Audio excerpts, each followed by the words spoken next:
પૌવા લીધા હતા, ચોખાના પૌવા આપણે બનાવીએ ખાવા નાસ્તો કરવા એ.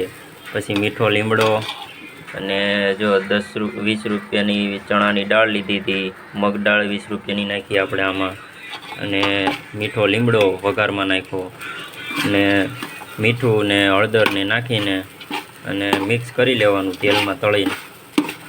પછી થોડાક ફૂંકાઈ જાય ત્યાં લગી એને કરકરા થાય ત્યાં લગી એને શેકવાના.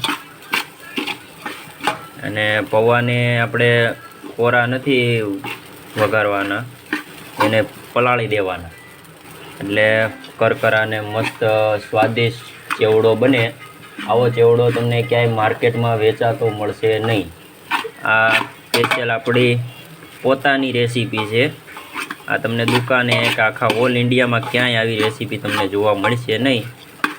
ઓનલી ફોર કાંઈ છે નહીં, પૌવા, ચણા દાળ અને ડાળિયા લીધા છે આપણે 20 રૂપિયાના. 20 રૂપિયાની ચણા દાળ, 20ની મગ દાળ, 60 રૂપિયાનો ખર્ચો અને પૌવા 500 લઈ લેવાના.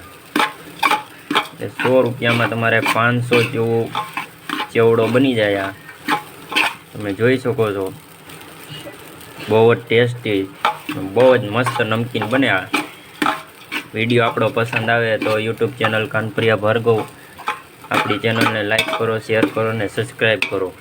અને ઇન્સ્ટાગ્રામ પેજ આપણું ક્યુટ સ્ટેટસ પોઈન્ટ એ સબસ્ક્રાઈબ કરો, ફોલો કરો. જોઈ શકો છો આ ઠંડો થઈ ગયો છે અને એકદમ કડકડો થઈ ગયો છે. જો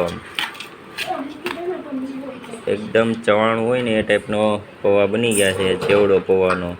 તમે તાંળીમાં નાખો ને તોય વગડે. જોઈ શકો છો એકદમ કડકડો અને ખાવાની એકદમ મજા આવે એવો ટેસ્ટફુલ આ ચેવડો થઈ ગયો છે પૌવાનો. વિડીયો પસંદ આવે તો લાઈક, શેર અને સબસ્ક્રાઈબ કરજો.